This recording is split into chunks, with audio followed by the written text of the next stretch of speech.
Барлықтарыңа сәлем достар, эфирде Ғани ұстаз.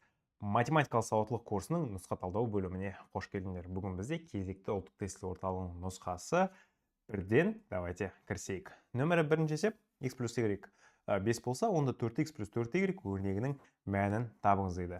Бұл жерде бізге просто мына 4-ті алып шашан сыртынан шығарып жіберу керек. 4 шашан сыртынан шығарсақ, x қосылған y дейтін мән шығады екен. Ал оның біз 5 екенін білеміз. 4 5-ке көбейтсек, бізде 20 шығады, жауабы Б. Келесі есеп. Қабырға сағатының сағаттық тілі 11-ден 12-ге дейін келгенде, оның секундтық тілі неше толық айналым жасайтынын табыңыз дейді. Бұл есепті оңай шығару үшін мынандай сағатты еске түсіруіміз керек. 1 сағат өткен кезде бізде 60 минут өтеді. Яғни, былайша айтқанда мына минуттық тілі, бізде минуттық тіл бар, одан кейін барып сағаттық тіл бар, одан кейін барып секундтық тіл бар. Секундтық тілі бізде ең андай жұқасы. Минуттық тіл бір айналым жасайды. Толық бір айналым жасайды. Ол кезде сағаттық тіл бізде бір айналым жасамайды. Сағаттық тілі бізде бір бөлімшеге көшіп кетеді. Мысалы, сағат 1 болса, 1-ден 2-ге ауысады. Ал секундтық, вот как раз таки ең көп жұмыс атқаратын сол секундтық тіл. Секундтық тіл айналып бітем дегенше, кәдімгідей уақыт өтеді. Бірақ бір білу керек зат, бізде әрбір 60 секундымыз 1 минут, и 60 минут өту үшін, былайша айтқанда жаңағы секундтық тіліміз 60 рет айналып шығу керек. Вот басты ескеретін заты осы. Ну и жалпы жаттап алыңдар, көбінесе бұндай есептерде бізде именно сондай 60, 3600 деген сияқты сандар шығады, себебі екеуінің арасына байланыс 60 арқылы жүреді. Все, жаттап алуға болады. 3. 31, 43, 64, 29, 52, 39 сандар тізбегінің арифметикалық ортасын табыңыз дейді. Арифметикалық орта бізде барлық сандарды қосасыңдар, және де сол сандардың санына бөлесіңдер. 31 қосу 43, қосу 64, қосу 29, так, қосу 52, қосу 39. Алдықта барлығын 6-ға бөлдік. 31 қосу 43 бізде 74, 74-ке 64 қосам 138, 138-ге 29-ды қосатын болсам 167, 167-ге 52-ні қосатын болсам 219, 219-ға 39-ды қосатын болсам 258. Миым сәл жұмыстық бітті ғой. 258-ді 6-ға бөлетін болсақ 43 шығады. Бұл сандардың арифметикалық ортасы бізде 43 екен. Болды. Барлығын қосасыңдар, сандардың санына бөлесіңдер. Арифметикалық орта. Ары қарай. 9, 5, 3 цифрларынан цифрлар қайталанбайтын 3 таңбалы саннан нешеуін жазуға болатынын табыңыз дейді.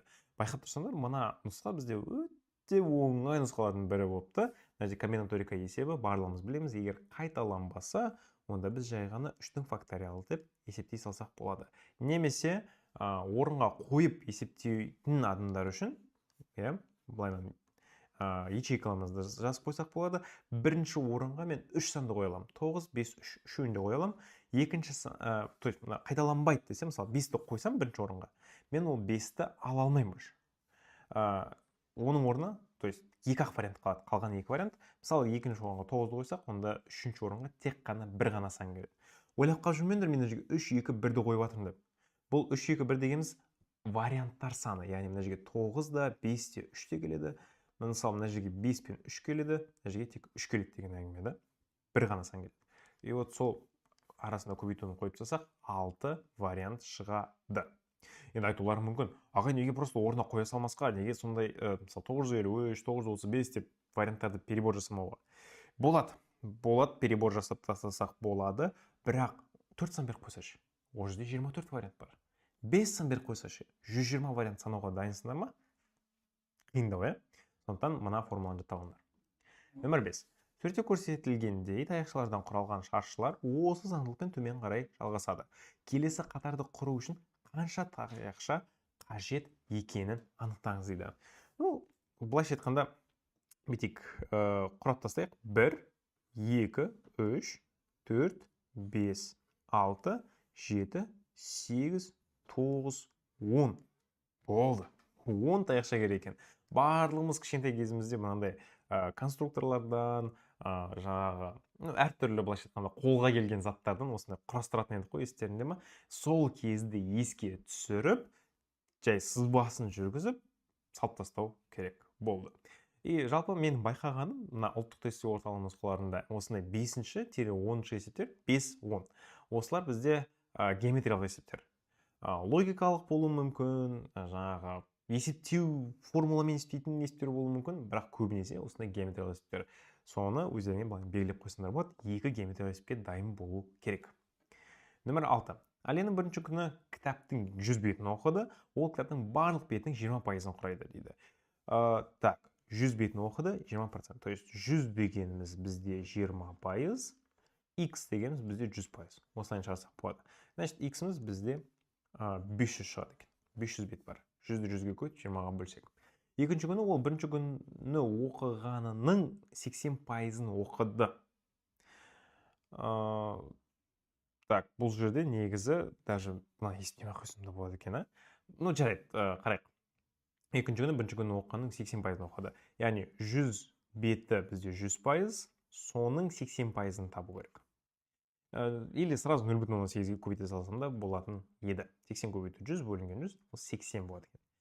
Енді қараймыз. Әлі кітаптың қанша пайызын оқу керек? Жоқ, 500-ді дұрыс таптым. Мен бірінші күні 100 бет оқыдым, екінші күні 80 бет оқыдым, значит, получается 180 шығады. 500-ден 180-ді азайтсам, яғни 500 бет ол барлық беттер саны, 180 менің уже оқып қойған беттердің саны, 320 бет әлі оқуым керек. 320-ны алып 500-ге бөліп 100-ге көбейтсем, менде пайызбен шығады сол зат. Яғни мынау беттердің саны 320, бірақ пайызбен есептейтін болсақ 64% болады екен. Яғни кітаптың тек 36%-ын ғана оқып тастаппын. Ары қарай. Нөмір 7. Дәмхана мәзірінде 5 түрлі бірінші тағам, 7 түрлі екінші тағам және 4 түрлі сусын ұсынылған.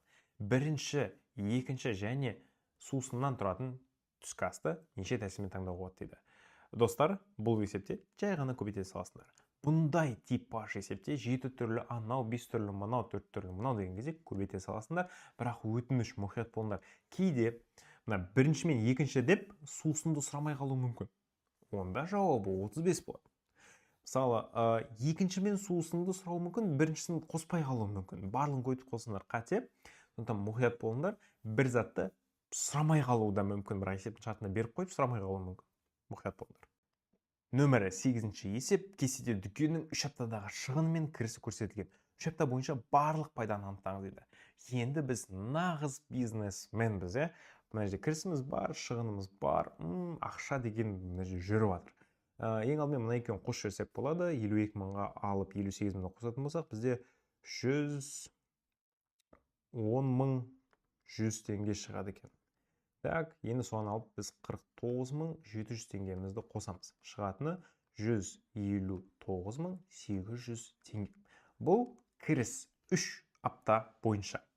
Негізі бір аздау сияқты. Так, енді біз алып не істейміз? Мына шығындарды бірге есептейік. Шығындарды бірге қосатын болсақ, 17.500-ге 11.300-ді қосатын болсам, менде 28.800 шығады. 28.800-ге 6.100-ді қоссам, қосу 6.100. Ол дегеніміз бізде 34.900 теңгені береді. Алып енді бір-бірінен азайтып жібереміз. Так, 0, 0, 8-ден 9-ды азайтатын болсам, менде 9 шығады, мына жерден бір ойдан алуым керек. 9-дан 1-ден аламын 8, 8 минус 4 бізде 4, және де 15-тен 3-ті азайтсам 12, 124.900 теңге біздің жалпы былайша пайдамыз.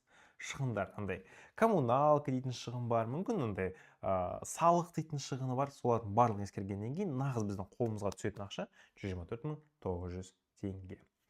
Ары қарай, нөмір 9. Базарда 1 килограмм алмұрттың бағасы 1 килограмм алманың бағасының 100 теңгеге қымбат екені белгілі. Майгүл базардан 2 килограмм алма және 3 килограмм алмұртқа 2800 теңге жұмсады. 1 килограмм алмұрттың бағасы. Жалпы бұндай есептерде андай бір нәрседен артық десе, сол нәрсені x деп аласыңдар. Алмадан қарағанда алмұрт артығырақ, значит, алманы x деп алайын, бағасын, 1 килограмм бағасын. Алмұрттың бағасы бізде x плюс 100 болады. То есть алма x, алмұрт одан 100 теңгеге қымбатырақ. Енді қараңдар, 2 килограмм алма, былайша айтқанда 2x. құрттық. Одан кейін барып 3 килограмм алмұртқа біз 3х плюс 100 теңге құртамыз. Бұл дегеніміз не? Еще раз, бұл бағасы. 2 килограмм алмұртты, мысалы, 2 килограмм алманы бір 500 теңге килограмм десек, онда 2-ні 500-ге көбейтесің мысалы. Бірақ мен ол бағаны білмеймін, сонда x деп тұрмыз. Енді жалпы бағасы 2800 шықты. Не істеймін? Ашам. 2х қосу 3х бізде 5х береді. 3 артындағы 100-ге көбейтілетінін де ұмытпаймын. Плюс 300 тең 2800 болады екен. Азайтатын болсам 2х тең 2800, x-ім, 2500 кешірім сұрайын. Так, және бөлетін болсақ, бізде 500 теңге шығады екен. 500 теңге бұл алманың бағасы. Бірақ алмұрттың бағасы десе 600 деп жауап береміз. Мына 500-ді көріп, сразу белгілеп қойып жүрмеңдер. Сендерден алмұртты сұрап тұр, ол қымбатырақ. Және де соңғы 10-шы есеп геометрия. Суреттегі боялған бөліктің ауданын табыңыз дейді. Баса көктеп кіріп, сразу мен бұны шығарам деп отырып, мынандай үшбұрыштарға бөліп қойып жүрмеңдер. Әдемі лайфхак бар, қараймыз. Мына түсімді басқа қылып белгілейін. Мына жерде қараңдар. Мына жарты үшбұрышты мен мына жарты үшбұрышпен біріктіріп, толық бір квадрат десем болады. Яғни мына жерге алып барып белгілеп қояйық. Болды, онда менде квадраттардың саны қараңдар. Мына жерде 1, 2, 3, 4, 5, 6, 7, мынау бізде ескерілмейді. Мына жерде 8. Яғни жалпы клеткаларымыз бізде 1 сантиметр болатын болса, бір клетканың ауданы 1 сантиметр квадрат. Ал 8 сондай клеткалар бізде 8 сантиметр квадрат болады. Жауабы Д. Назарларыңа рахмет. Осы нұсқаның сендерге нағыз ұбт-да пайдасы тиетініне сенімдімін, және де жоғары балл алуларыңа тілектеспін. Назарларыңа рахмет, сау болыңдар.